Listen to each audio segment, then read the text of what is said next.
ఎన్నిక జరిగినప్పుడు రెండు పార్టీల మధ్య ఎన్నికలు ఫైట్ జరిగింది. మూడో పార్టీ అనేటువంటి నామమాత్రమైంది. అది కొన్ని సందర్భాలలో టీఆర్ఎస్ అయింది, కొన్ని సందర్భాలలో బీజేపీ అయింది, కొన్ని సందర్భాలలో కాంగ్రెస్ అయింది.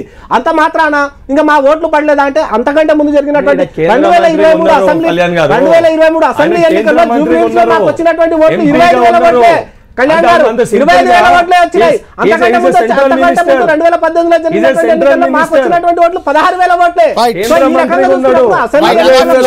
ఎన్నికలకు వచ్చిన తర్వాత చాలా తేడా వస్తుంది. పార్లమెంట్ ఎన్నికలకు వచ్చేసరికి భారతీయ జనతా పార్టీ అనేటువంటిది ముందు ఫైట్ చేస్తున్నప్పుడు, లీడ్ చేస్తున్నప్పుడు ఇంకో పార్టీ ఓట్లు అనేటువంటి తగ్గుతున్నాయి కదా. రైట్.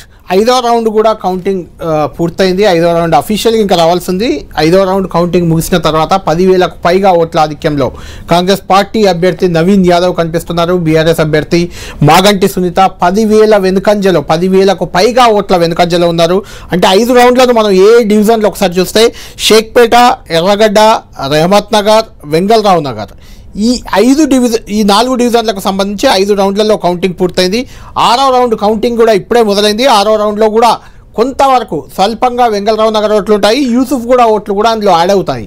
ఖచ్చితంగా యూసుఫ్ కూడా ప్రాంతం కాంగ్రెస్ అభ్యర్థి నవీన్ యాదవ్ నివాసం ఉండే ప్రాంతం అది. అక్కడ ఖచ్చితంగా కాంగ్రెస్ పార్టీ భారీ లీడ్ ఎక్స్పెక్ట్ చేస్తుంది. కాబట్టి 6వ రౌండ్లో ఇంకా మెజార్టీ పెరిగే అవకాశమే కనిపిస్తుంది కాంగ్రెస్ పార్టీది.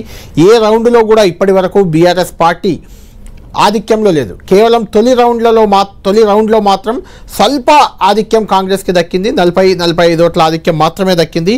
అక్కడి నుంచి కంటిన్యూగా ఇంక్లూడింగ్ పోస్టల్ బ్యాలెట్లో మొదట్లో కౌంటింగ్ చేసినప్పుడు 47 ఓట్లు కాంగ్రెస్ అభ్యర్థికి వచ్చాయి, 43 ఓట్లు బీఆర్ఎస్ అభ్యర్థికి వచ్చాయి. అంటే పోస్టల్ బ్యాలెట్లలో కూడా 4 ఓట్ల ఆధిక్యం కాంగ్రెస్ అభ్యర్థికి దక్కింది. ఆ తర్వాత ఫస్ట్ రౌండ్లో 40 ఓట్ల ఆధిక్యానికి పోయిన కాంగ్రెస్ అభ్యర్థి ఇప్పుడు 5 రౌండ్లు ముగిసేసరికి దూసుకుపోతున్నారని చెప్పొచ్చు. 10,000 లీడ్ దాటిపోయింది.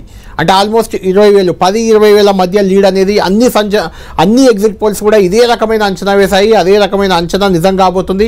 అక్కడ బీహార్లో, ఇక్కడ జూబ్లీహిల్స్లో ఈసారి మాత్రం ఎగ్జిట్ పోల్స్, ప్రీ పోల్స్ అన్నీ కూడా ఆల్మోస్ట్గా కొంత ప్రీ పోల్స్ ఇక్కడ బీఆర్ఎస్ వైపు, బీహార్లో కాంగ్రెస్ వైపు, మహాగఠబంధన్ వైపు ఉన్నప్పటికీ ఎగ్జిట్ పోల్స్ మాత్రం అన్ని క్లియర్ కట్గా బీహార్లో ఎన్డీఏ కూటమి, జూబ్లీహిల్స్లో కాంగ్రెస్ అభ్యర్థి గెలుస్తాడని తేల్చి చెప్పాయి. ఇప్పుడు అదే నిజమవుతుంది. వెంకట్ గారు, మీరు అన్నట్టే, మీరు మొదటి నుంచి చెప్తున్నట్లే ఇంకా లీడ్ పెరుగుతుంది.